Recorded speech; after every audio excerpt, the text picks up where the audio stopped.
The air smelled of salt and ash. Hiroshi Tanaka crouched behind a ridge of shattered coral, his rifle cold and useless in his trembling hands.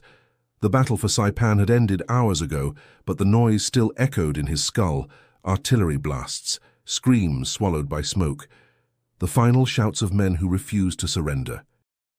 Around him, the jungle was silent except for the distant hum of American trucks and the faint whisper of the Pacific. He pressed his forehead to the dirt, breathing in the scent of oil and blood, trying to remember the face of his mother in Nagano. "Die with honor," his commanding officer had said. But honor felt hollow now. The few survivors around him were dazed, their uniforms torn, their eyes empty. A white cloth fluttered from a stick nearby, the universal sign of surrender. Hiroshi's heart pounded as footsteps approached, American voices, firm, unfamiliar, yet strangely calm. "Hands up, no sudden moves." He hesitated, then lifted his hands. Two soldiers emerged from the brush, their helmets catching the afternoon light. One, a young man with freckles, stared at him with wary curiosity. The other, older, barked orders, his voice clipped but not cruel. Hiroshi expected kicks, blows, maybe a bullet. Instead, they took his rifle gently and offered him water. He drank, half expecting poison. The water was clean and cold. It shocked his throat like mercy. They led him and a handful of others to a clearing where dozens of captured Japanese soldiers sat in silence. Some wept quietly. Others stared at the ground, lips moving in prayer. An American officer, tall, serious, spoke through an interpreter. "You are prisoners of war. You will not be harmed. Follow instructions, and you will be treated fairly." Fairly? The word lodged in Hiroshi's chest like a splinter. He had been told Americans tortured prisoners, that they desecrated bodies and mocked the dying. Yet here they stood, organized, efficient, almost human. He hated that thought. It contradicted everything he'd been taught. That night, as they were herded toward the shore for transport, Hiroshi looked out at the ocean. Fires still burned across the island, a red shimmer against the black horizon. The wind carried the faint cries of the wounded, the smell of gunpowder fading beneath the sea's steady rhythm. He thought of his younger brother, Tetsuo, somewhere in China, and wondered if he was alive, or if he would ever know Hiroshi had surrendered. In the darkness, he whispered, "I didn't die for the Emperor. I lived for Akawat." The question felt heavier than the chains around his wrists. As dawn broke, American ships loomed offshore. The prisoners were loaded onto a landing craft, packed tightly, their eyes fixed on the grey horizon. A young Marine beside him muttered something he didn't understand, then offered a piece of bread. Hiroshi hesitated, then accepted. The bread was dry but soft, its warmth strangely comforting. He closed his eyes, tasting not defeat, but the unfamiliar possibility of survival. Somewhere deep within him, a question began to form, not of surrender, but of meaning. Before we continue Hiroshi's journey, subscribe for more powerful human stories from history. As the ship's engines roared to life, Hiroshi looked back one last time at Saipan. The island grew smaller, swallowed by the sea. Ahead lay a foreign land, a new captivity, and the beginning of something he could not yet name. The transport ship cut through the Pacific, its engines droning like an endless heartbeat. Salt spray stung Hiroshi Tanaka's face as he leaned against the railing, chains clinking softly at his wrists. Around him, dozens of Japanese prisoners huddled together beneath the open sky, silent except for the occasional cough or whispered prayer.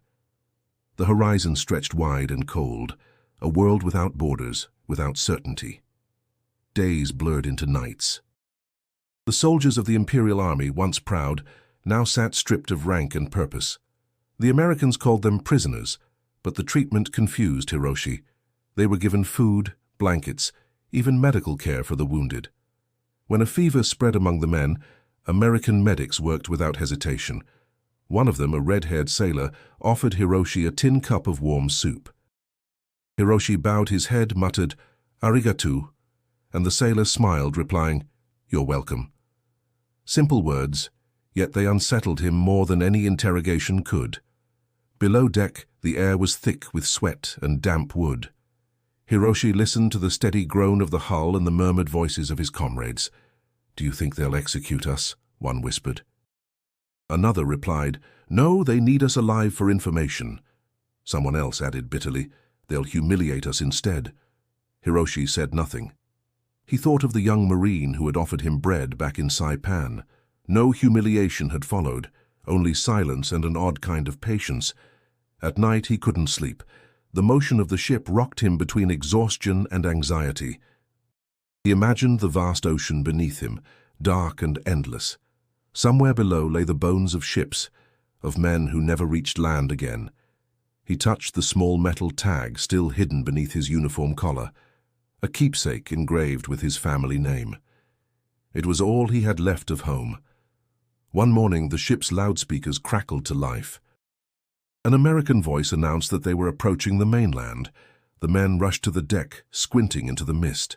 Slowly, a coastline emerged, grey cliffs, green fields, and a skyline unlike anything Hiroshi had seen. "America," someone whispered, half in awe, half in fear. The air grew colder as they sailed northward. Winter clung to the wind, sharp and dry. Hiroshi shivered in his thin uniform, drawing his arms close. A guard noticed and tossed him a wool coat, old, patched, but warm. The gesture confused him even more than kindness at sea. Why care for the enemy? That night, as snow began to fall in soft flakes over the deck, Hiroshi stared upward. The stars seemed closer here, brighter, like tiny lanterns above a foreign world. He thought of the propaganda lectures he'd endured, how Americans were portrayed as monsters without souls. Yet now, standing beneath their flag, he could not reconcile the stories with the faces he saw. The freckled soldier from Saipan approached him again, this time without his rifle. "You'll be safe in camp," he said quietly, as if trying to reassure both of them. Hiroshi met his gaze. "Safe," he repeated, tasting the unfamiliar word. As dawn approached, the ship slid into a frozen harbor. Snow coated the docks and smoke rose from distant chimneys. The prisoners were told they would travel inland by train to a place called Wisconsin. Hiroshi stepped onto the icy platform, the cold biting his hands. Behind him, the ocean stretched vast and silent. Ahead lay a land of strangers and strange mercy. The train rattled through a landscape blanketed in snow, the windows fogged by the prisoner's breath. Hiroshi Tanaka pressed his palm against the cold glass, tracing the outline of pine trees rushing past. America looked nothing like he had imagined, vast, silent, almost peaceful. The men around him muttered softly, some clutching photographs, others simply staring into the white void. When the train finally slowed, a voice called out, "Camp McCoy, Wisconsin." The name sounded strange, heavy in his ears. Stepping outside, the cold hit like a slap. His breath turned to mist as guards guided the prisoners toward a cluster of low wooden barracks surrounded by barbed wire. The snow crunched under their boots. Towers stood at each corner, but instead of menace there was routine, soldiers with rifles, watchful yet calm. Hiroshi braced himself for shouting, for humiliation, but the Americans seemed uninterested in cruelty. They handed each man a tag with a number and led them to assigned bunks. Inside, the barrack smelled of pine wood and coal smoke. A small stove glowed in the center, spreading warmth that felt almost luxurious after the sea voyage. "They heat the room," one prisoner whispered incredulously, "to keep us alive." The irony hung in the air like breath. Hiroshi sat on his cot, testing the thin mattress, his mind torn between suspicion and disbelief. Later that afternoon, a tall American sergeant entered, his presence filling the room. "Name's Reeves," he announced in measured English. "You follow the rules, and there'll be no trouble. You'll be treated fairly." The interpreter translated quickly, but Reeves's tone was clear enough. Firm, steady, human. He didn't shout. He didn't gloat. He simply observed them with the weary eyes of a man who had seen too much war to waste energy on hatred. Hiroshi studied him. The sergeant's uniform was neat, his posture rigid, yet something in his expression betrayed fatigue rather than anger. When Reeves caught his gaze, he nodded slightly. It wasn't friendliness, but recognition, a silent acknowledgement that both men were soldiers, bound by duty, trapped in circumstance. As the day ended, the prisoners lined up for their first meal in camp. Hiroshi expected scraps, but instead received a full tray: stew, bread, coffee. The rich smell of meat filled the room. "They feed us better than our own army did," someone murmured, half ashamed, half amused. Hiroshi took a cautious bite, the warmth spreading through his chest. He couldn't decide whether to feel grateful or guilty. That night, snow fell steadily outside. Through the narrow window, he saw the glow of floodlights over the fence. The camp was quiet, almost serene. He could hear distant laughter from a guard post, casual, ordinary, like men who had never known fear. Lying on his cot, Hiroshi turned to the man beside him, a farmer from Kyushu. "Do you think they'll make us work?" he asked. The farmer shrugged. "Maybe, but this isn't what I expected from an enemy." Hiroshi nodded slowly, his thoughts circling the same confusion. The war had taught him to see Americans as faceless demons. Yet here, in the frozen stillness of Wisconsin, the enemy had a voice, a name, and a strange sense of fairness. He closed his eyes, listening to the soft creak of the barracks and the wind beyond the wire. For the first time since Saipan, he slept without fear of dying. Winter deepened, and the snow at Camp McCoy hardened into glittering crusts beneath a pale sun. Hiroshi Tanaka adjusted to the rhythm of captivity. Roll call, meals, quiet hours. The cold still cut through his uniform, but he had learned where to stand near the stove for warmth when the guards' patrols changed, and which prisoners traded bread for cigarettes. The days blurred together, predictable yet heavy with unspoken thoughts. One morning an announcement broke the monotony. The interpreter entered the barracks, a folded paper in hand. "The Americans are offering English lessons," he said hesitantly. The men stared at him, unsure if they had heard correctly. "Lessons?" someone muttered. "For prisoners." Laughter rippled through the room, edged with disbelief. Another whispered, "It's propaganda. They want to re-educate us." Hiroshi remained silent. The idea intrigued him more than it frightened him. He had studied a little English in Tokyo before the war, phrases memorized from dusty textbooks.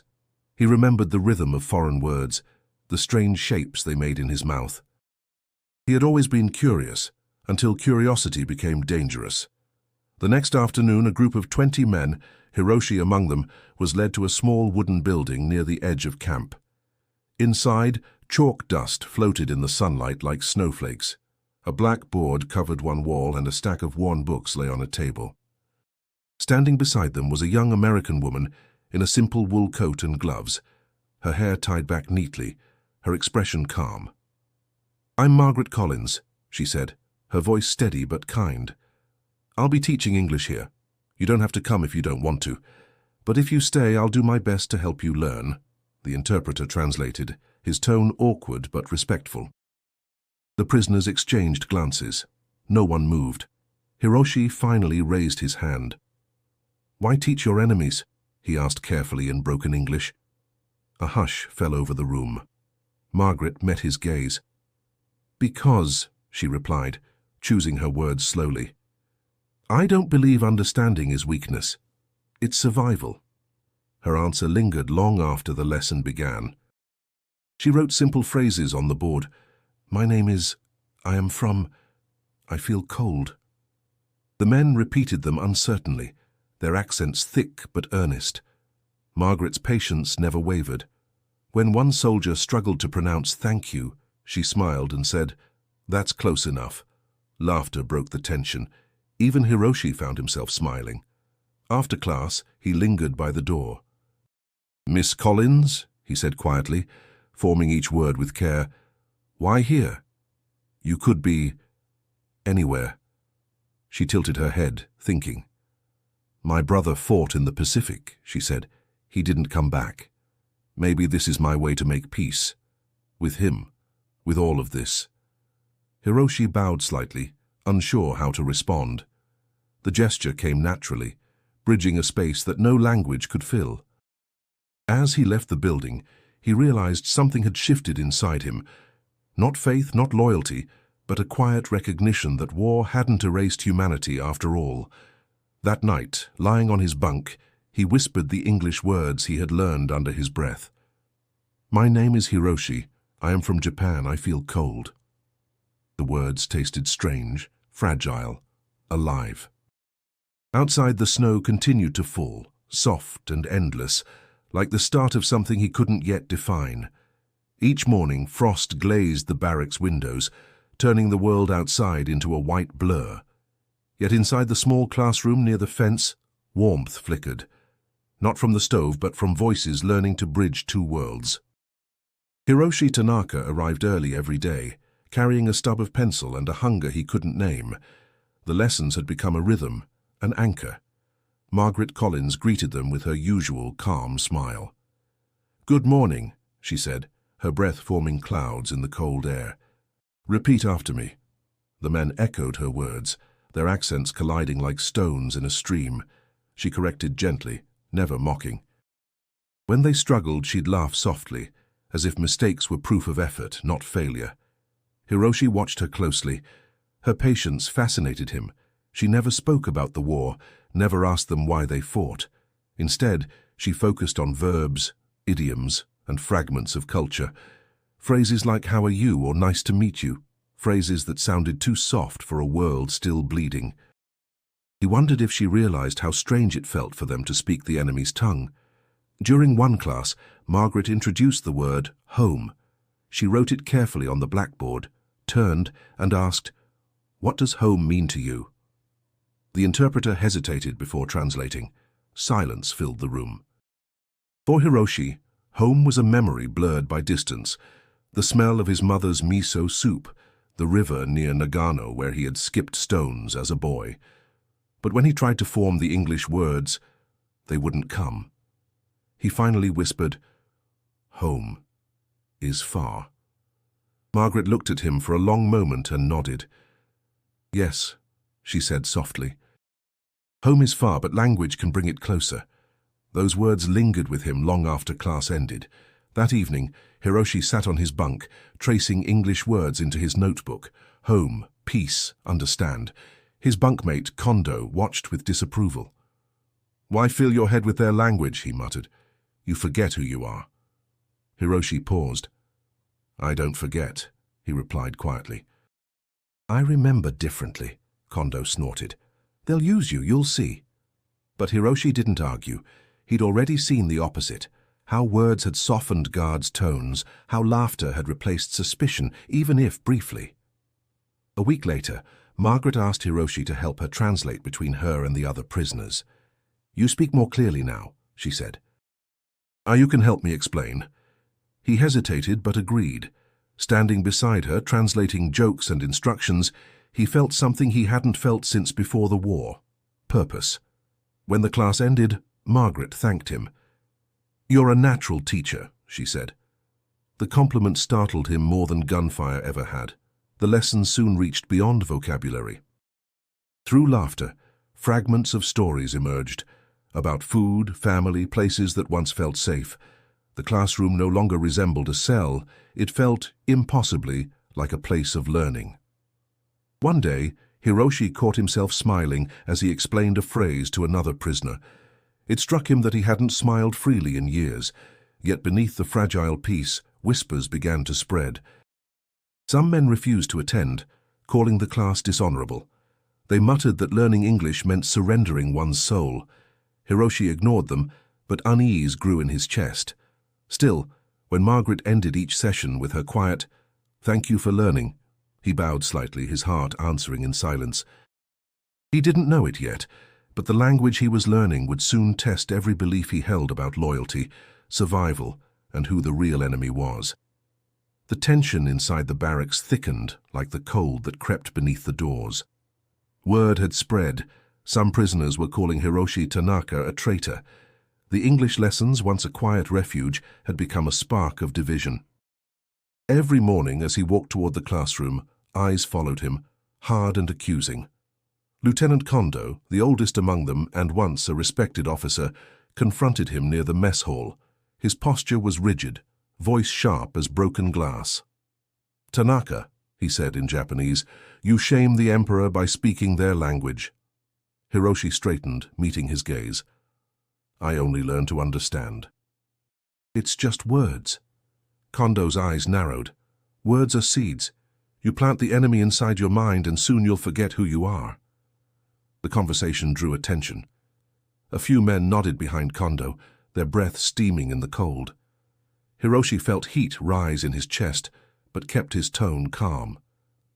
If understanding makes me forget hatred, he said slowly, maybe that's not weakness. Kondo's hand twitched as if to strike, but Sergeant Reeves appeared at the doorway. Everything all right here? He asked in English. The men fell silent. Reeves didn't raise his voice, but the quiet authority in his stance was enough. He looked from Hiroshi to Kondo, then gestured, "Back to your barracks." Now. The group dispersed, but the tension remained. That night, Hiroshi lay awake listening to the muffled snores and shifting bodies around him. He could feel Kondo's glare even through the dark. He wondered if his desire to learn had become a betrayal, or if refusing to think for himself was the greater sin. The next day, Margaret noticed his silence in class. "You seem distant," she said gently. "Is something wrong?" He hesitated, then answered, "In my country, to learn from the enemy is to lose honor." She paused, then nodded slowly. "I understand. But what if learning is a way to keep your humanity, not lose it?" Her words settled deep, like snow melting into soil. Hiroshi thought about them as he wrote the day's sentences. "I want to learn. I want to live. I want to understand." Each word felt like defiance, yet also like truth. Later that week, while clearing snow from the walkways as part of work duty, Hiroshi saw Kondo stumble and fall on the ice. Instinct took over. He rushed forward, offering a hand. Kondo glared but accepted it reluctantly. For a brief second, their eyes met. Two men stripped of country, pride, and certainty. Then Kondo muttered, "You're still a fool," and walked away. That evening, Reeves approached Hiroshi while checking the barracks. "I saw what you did today," he said quietly. "You've got more guts than most men, Tanaka." Hiroshi replied in halting English, "Sometimes courage is not fighting." Reeves gave a half smile. "You're right. Sometimes it's staying human." The words stayed with him long after Reeves left. He sat by the small stove, watching embers glow red in the dim light. Around him, men whispered of lost homes and uncertain futures. He felt the line between loyalty and survival blur until it was no longer clear which side he stood on. Outside, snow began to fall again, muffling the world in silence. Inside, Hiroshi realized the real battle was no longer fought with guns. It was within the walls of his own conscience. The winter wind howled through the cracks of the barracks, carrying whispers of home that refused to fade. Hiroshi Tanaka sat hunched over a wooden desk, a stub of pencil trembling between his fingers. Margaret had given him sheets of lined paper the week before, encouraging her students to write in English as practice. "Write to someone you miss," she had said softly, "even if they never read it." Now, by the faint glow of the stove, Hiroshi began, "Dear Mother, I am alive." He paused, staring at the words. They looked strange, fragile. I am alive. A truth heavy with guilt. Did she know? Did she still believe her son had died honorably in battle? He imagined her kneeling before the household shrine, lighting incense for a spirit who still breathed. He continued, his English broken but sincere. "I am prisoner in America, cold but not hurt. They give food. They teach language." The pencil scratched slowly, hesitantly. "I think of Nagano every day. I think of Tetsuo and father. I dream of rice fields, sound of river. I am sorry I did not die as they wanted. I am sorry, but I want to live." When he finished, he folded the letter carefully and tucked it into his notebook. He knew it could never be sent. Censorship, distance, and shame stood between him and the world he once knew. Yet writing it had quieted something inside him. The letter was a confession, not to his mother but to himself. The next day during class, Margaret noticed the notebook peeking from his coat pocket. "You've been writing?" she asked after the lesson. He nodded reluctantly. "A letter, not for mail." "May I see it?" she asked. Her voice carried no command, only curiosity. He hesitated but finally handed it over. She read it in silence, her eyes softening at the rough English phrases. When she finished, she returned it to him without a word. Hours later, when he opened the notebook again, a small piece of paper was tucked between the pages. It read, in careful handwriting, "Living is not dishonor. Sometimes living is the hardest courage." He stared at the note for a long time. The handwriting was delicate, yet the message struck with quiet force. For the first time he felt seen, not as a prisoner, not as an enemy, but as a man struggling to make sense of survival. That evening, snow fell thick and silent outside. Hiroshi looked around the barracks. The flicker of lamplight, the rhythmic breathing of men asleep, the distant clatter of guards changing shifts. He took out the letter again, reading the words he had written until they blurred. The guilt still lingered, but beneath it was something new, a flicker of peace. He added one final line at the bottom. "I am learning words of peace. Maybe one day I will learn how to use them." Closing his notebook, he felt the faintest warmth rise in his chest, fragile but real. He slipped the papers beneath his pillow and whispered in both languages, "Good night, Mother. Oyasumi." Outside, the snow muffled the world in white silence. Inside, a man who had once been taught to die for his country was learning word by word how to live for something greater.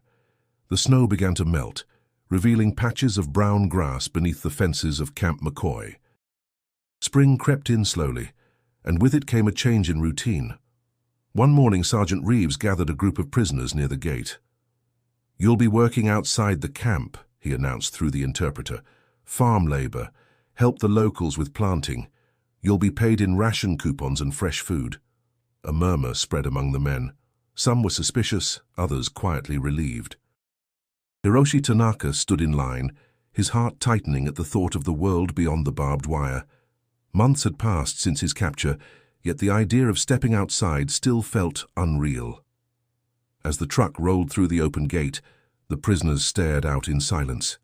Wisconsin stretched before them in wide plains and clusters of birch trees just beginning to bud. The wind carried the scent of soil, rich, damp, alive. It reminded Hiroshi of the fields back home where his father used to plant rice. For the first time, the land didn't feel like the enemy's. It simply felt like earth. The truck stopped at a family farm a few miles away. A tall man in overalls approached, flanked by his teenage son. "Name's Walter Becker," he said gruffly, shaking hands with Reeves.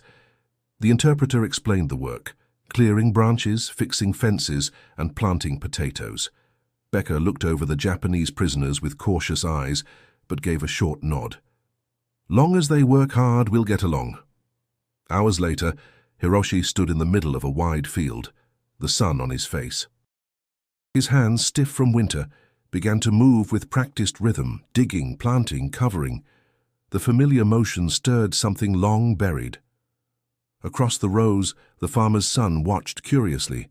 When Hiroshi looked up, the boy offered a shy wave. During the midday break, the prisoners were given sandwiches and hot coffee.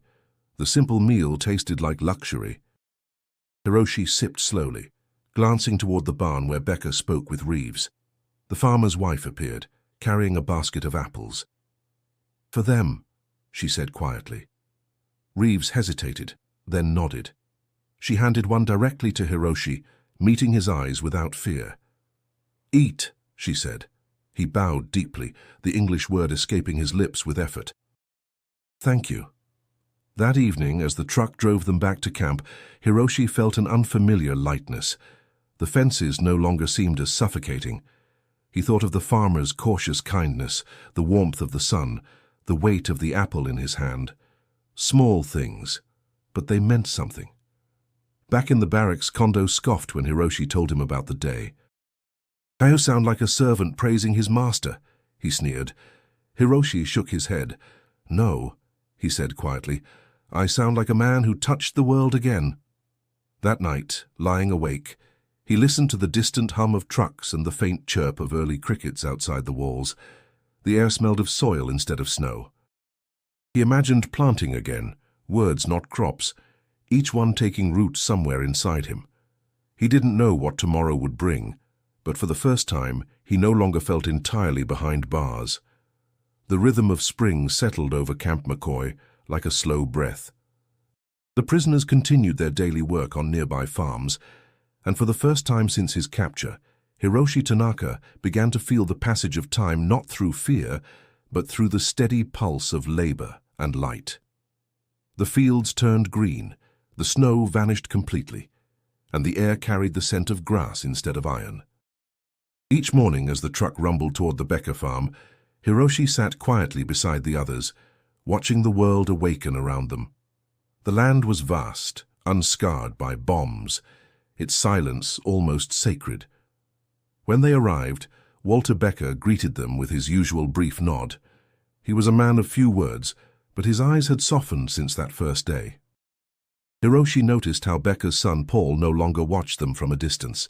The boy would wander closer, curious but unafraid. One afternoon, as Hiroshi repaired a broken section of the fence, Paul knelt beside him, studying his hands. "You fix it good," the boy said in halting words. Hiroshi smiled faintly. "I fix many fence," he replied. "In Japan, also farm." Paul grinned. "Then we same." The simplicity of it made Hiroshi pause.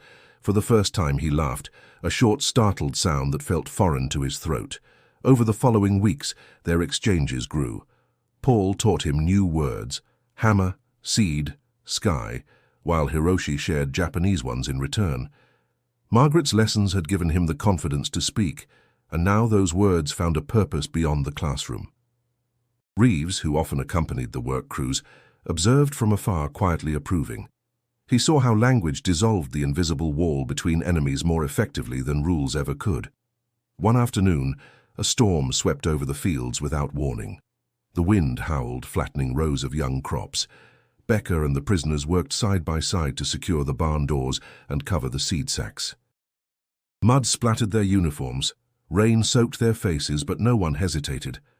Afterward, as they gathered inside the barn, Becker poured steaming coffee into tin cups for everyone, including the prisoners. He lifted his cup slightly and said, "Good work, men." The gesture startled Hiroshi. No interpreter was needed. The tone said everything.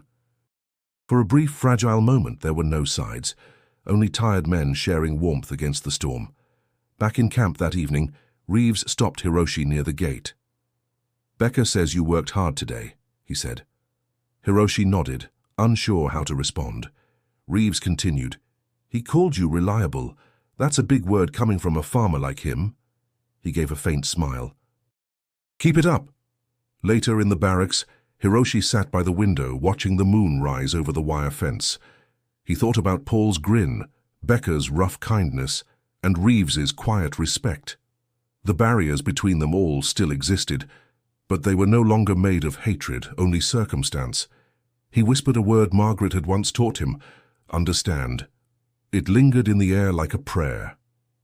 As he closed his eyes, the distant sound of frogs croaking in the fields reached his ears.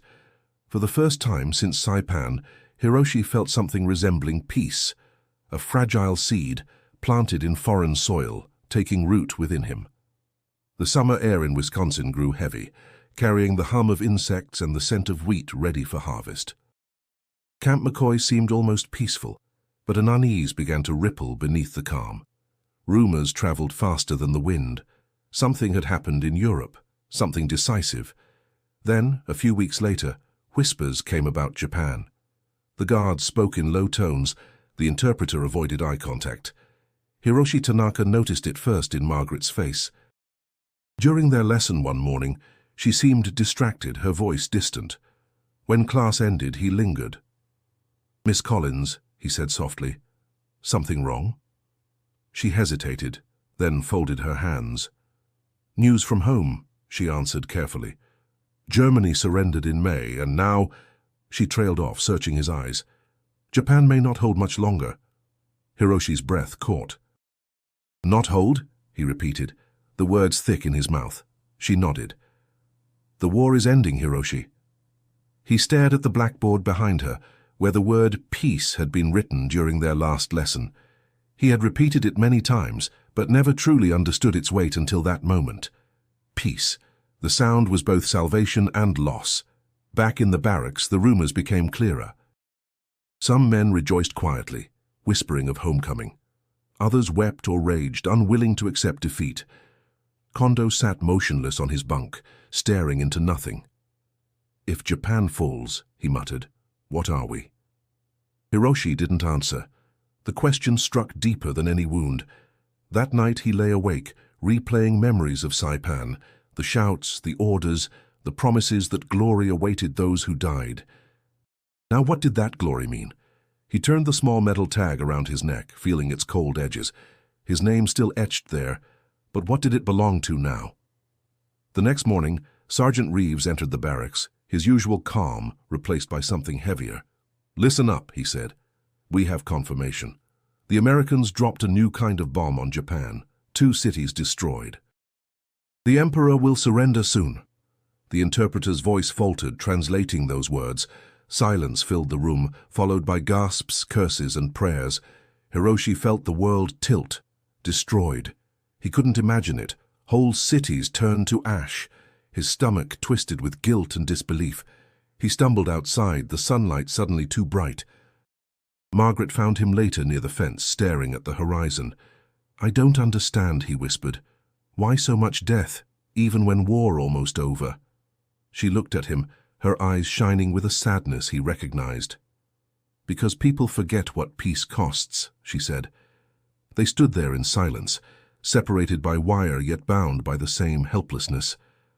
That night, the camp fell into a strange quiet. No one spoke of lessons or harvest work. The only sounds were the creak of bunks and the sigh of wind through the pines. Hiroshi opened his notebook and wrote just one sentence.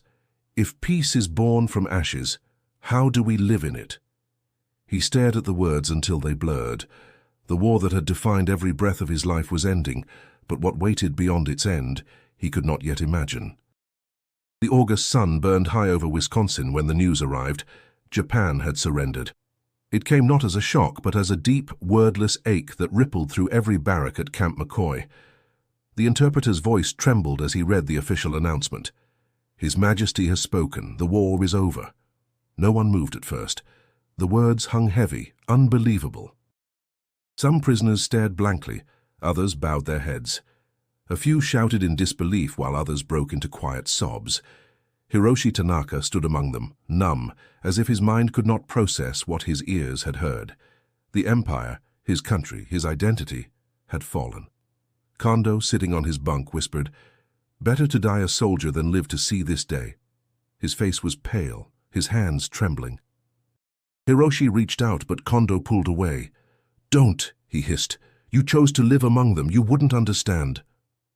That night, the air inside the barracks felt suffocating.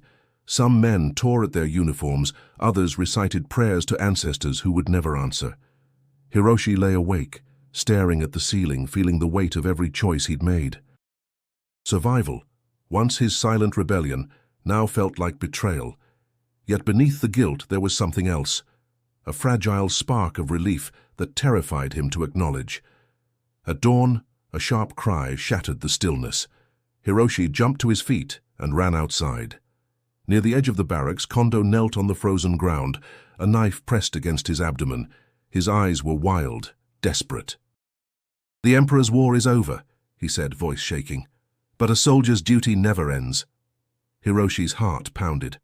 "Stop! There's no honor in death now." He lunged forward, grabbing Kondo's arm. The knife clattered to the ground. "Let go!" Kondo roared, but before the struggle could turn violent, Sergeant Reeves rushed over, shouting orders. 2 guards restrained Kondo, pulling him back while Reeves knelt beside Hiroshi. "You all right?" Reeves asked, breathing hard. Hiroshi nodded faintly, his hands still trembling. He wanted to die. Reeves looked at him, then at Kondo, who had collapsed in silent rage. "They've all lost something they can't name," he said quietly. "You too, I guess." Hiroshi didn't answer. His throat tightened. "I don't know what I am anymore," he admitted. Reeves sighed. "You're alive, that's a start." For the next few days, the camp moved like a body without a heartbeat. The guards grew less strict, the prisoners quieter.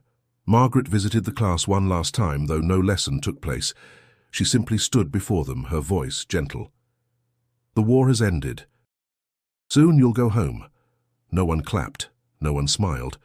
Hiroshi looked down at his hands, calloused from months of work, stained by memories he could never wash away. He whispered the English words she had once taught him. We are alive. It felt strange, like both a prayer and a confession. That night he sat outside watching the sunset turn the sky into shades of gold and red. For years he had lived by orders, by fear, by lies told in the name of honor.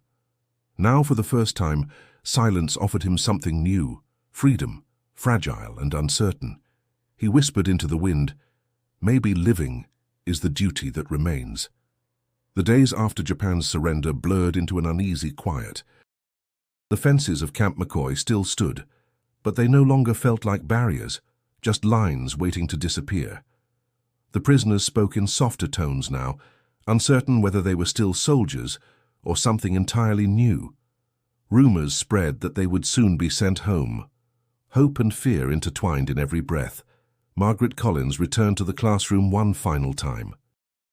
Her face looked tired, yet her eyes carried the same warmth Hiroshi Tanaka had come to recognize, the steady kindness that had survived through every season.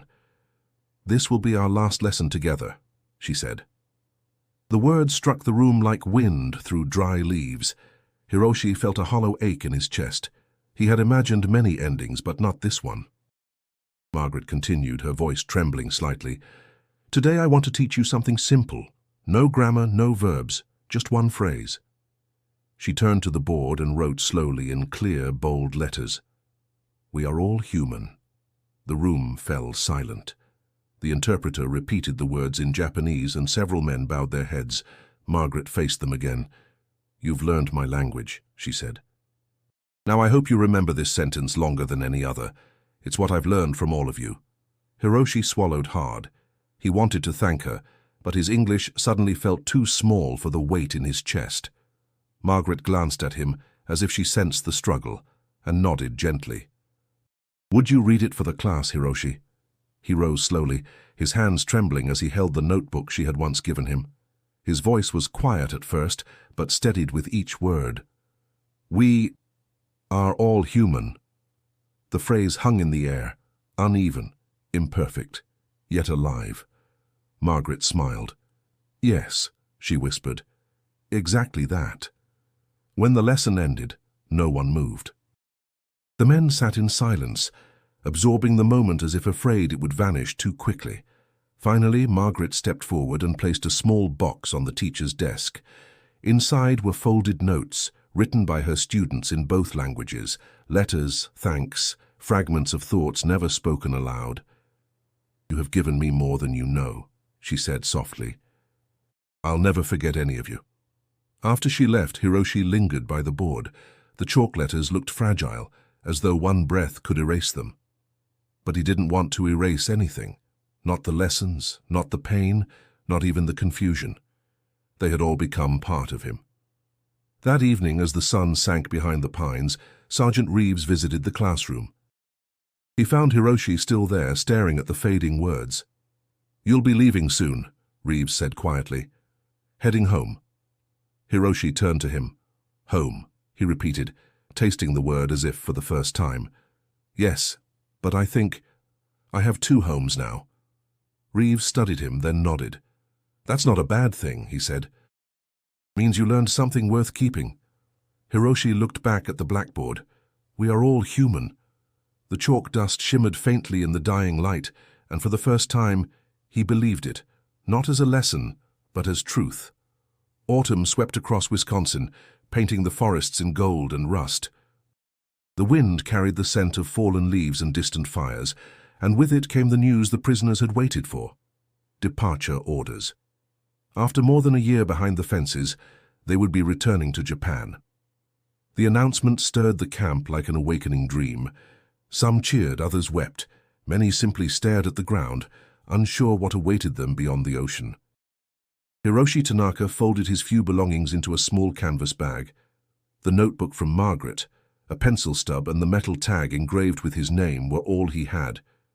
Around him, men packed in silence, their faces marked by both relief and fear. "Home," someone whispered, but the word sounded uncertain, fragile. The morning of departure dawned cold and bright. Trucks lined the camp road, engines rumbling softly. Sergeant Reeves stood near the gate, clipboard in hand, his expression stern but not unkind. As each prisoner stepped forward, he checked names, nodded, and gave brief instructions. When Hiroshi approached, Reeves looked up and smiled faintly. "Didn't think I'd see the day," he said. "Neither did I," Hiroshi replied, his English steady but low. Reeves extended his hand. For a moment, Hiroshi hesitated, then took it. The handshake was firm, honest, heavy with everything words couldn't express. "Take care of yourself out there," Reeves said. "You've got more sense than most men I know." "Thank you," Hiroshi answered, "for treating us as men." Reeves gave a short nod, his eyes softening. "Just don't forget what you learned here." At the loading area, Margaret stood waiting near the buses, a wool scarf wrapped around her neck. She looked smaller somehow, fragile against the chill wind. When Hiroshi saw her, he paused, unable to speak. She smiled, holding out a small package tied with string. "For you," she said, "something to write with. Keep learning." He took the gift gently. "I will." Margaret hesitated, then added, "Hiroshi, you taught me too about patience and forgiveness." He bowed deeply, his voice barely a whisper. "I will remember your words, always." As he turned to leave, she called after him, "Don't stop writing." The sound of her voice followed him to the truck, mingling with the shuffle of boots and murmured farewells. When the convoy began to move, the prisoners leaned against the windows, watching the camp fade into the distance, the guard towers, the barracks, the flags stirring in the wind. None of it looked like a prison anymore. It looked like a place that had held something fragile and unspoken, change. Hiroshi opened Margaret's package on his lap. Inside was a fresh notebook and a small pencil, wrapped in paper that smelled faintly of lavender. On the first page she had written a single line, "Keep building bridges." He traced the words with his finger, feeling a lump rise in his throat. The engine hummed, the road stretched forward, and for the first time since Saipan he felt no fear of what lay ahead. Outside the window the sky glowed with the soft light of early autumn. The fences of Camp McCoy disappeared behind him, but their lessons would not. The voyage home was long and heavy with silence. The ship cut through grey waters, carrying men who no longer felt like soldiers and not yet like civilians. Hiroshi Tanaka stood at the rail most days, the cold wind stinging his face as he watched the waves roll endlessly toward a future he could not picture. In the distance, gulls followed the ship, their cries echoing like fragments of memory. When Japan finally appeared on the horizon, the men crowded the deck, but instead of cheers, a strange stillness settled among them. The coastline was not the one they had left. Smoke hung over shattered cities, the docks broken and empty. Tokyo lay in ruins, a graveyard of wood and steel. As the ship anchored, Hiroshi felt his chest tighten. He had survived the war, but what awaited him was something different, a world that no longer recognized itself. Disembarking, he walked through streets lined with rubble and silence. Children with hollow eyes watched the returning prisoners from alleys. Some women whispered, others turned away. The word hikiagesha, returnee, followed them like a shadow. To many, they were reminders of shame, not victory. Hiroshi made his way north toward Nagano, the journey slow and surreal. Trains were scarce, bridges gone. He walked for days, carrying his small bag, his mind haunted by what he might find or not find. When he finally reached his village, the river still flowed, but the fields were barren. His family's home stood half collapsed, its roof sagging under months of neglect. A neighbor recognized him, eyes wide with disbelief. "Tanaka Hiroshi?" he asked. "We thought you were dead." "My mother?" Hiroshi asked quickly. The man's expression softened. "She passed last winter, illness. She prayed for you every night." The words struck like a blow. Hiroshi bowed deeply, whispering thanks, though his voice broke halfway through. That night he sat before the empty hearth, the notebook from Margaret resting on his knees. The house smelled of dust and memory. He opened to a blank page and began to write in slow, careful English, "I am home, but not the same." Days passed. To survive, Hiroshi offered translation help to American occupation officers stationed nearby. His knowledge of both languages became his bridge, his quiet way of rebuilding. Some locals resented him, calling him the American's man, but others came to him for help understanding ration forms and letters. Each time he translated, he thought of Margaret's words, "Keep building bridges." One afternoon, a young woman from the village approached him with a letter she couldn't read, an English one. "It's from my brother," she said nervously. "He works for them in Tokyo." Hiroshi read it aloud, translating gently. When he finished, she smiled in relief. "You make it sound kind," she said. "It is kind," he answered softly. That evening he stood by the river, watching the water twist between the stones. The world was scarred but alive. He realized then that his purpose wasn't to return to what was lost. It was to help others find their way forward. As the sun dipped below the mountains, he closed the notebook and whispered into the wind, "I will keep writing." The words felt like a promise, not just to Margaret, but to the ghosts of everyone who never came home. 2 decades passed before Hiroshi Tanaka saw Wisconsin again. The train curved through fields of gold, just as he remembered, though the fences were long gone. He was no longer a prisoner. He was a scholar, invited by an American university to speak about reconciliation and memory. The war had turned into history, and the young no longer spoke of it with fear but with curiosity. As he stepped off the train, the crisp autumn air filled his lungs. Camp McCoy had changed. The barracks were gone, replaced by a quiet museum and a single plaque bearing words he had once struggled to understand. "We are all human." Hiroshi stood before it for a long time, his reflection merging with the engraved letters. Inside the museum, a guide greeted him warmly. "Professor Tanaka," she said, "we're honored to have you. You're the last of the former prisoners who studied here." Her voice carried genuine respect. "Would you like to see the old classroom?" He nodded. The room was small, the wooden floor polished, the faint scent of chalk still lingering. On one wall hung a faded photograph. Margaret Collins, surrounded by her students, their faces young and uncertain. Hiroshi smiled, recognizing his own expression among them, wary, curious, alive. When the lecture began, the hall was filled with students and veterans, Americans and Japanese alike. Hiroshi stood at the podium, hands resting lightly on Margaret's old notebook. The murmurs quieted as he began. "When I was 25, he said, his English measured but rich with feeling, "I came here not as a visitor but as a prisoner. I believed I had lost everything, my country, my honor, my reason to live. But in this place, I was taught something unexpected." He paused, looking around. "You see, I was not in a prison, I was in a school." A faint ripple of surprise passed through the audience. Hiroshi continued, his voice steady. "Our teacher, Miss Collins, gave us words, simple ones. Thank you, peace, home. But through those words, she gave us something greater, the courage to see our enemies as people." He opened the notebook and read from the final page, written in his careful handwriting, "I am still learning." Then he looked up. "That is the truth of peace. It isn't a moment or a treaty. It's a lesson we keep studying every day." After the applause faded, a young American student approached him. "Professor," she said, "how did you forgive what happened?" Hiroshi smiled gently. "Forgiveness," he said, "was never the goal. Understanding was."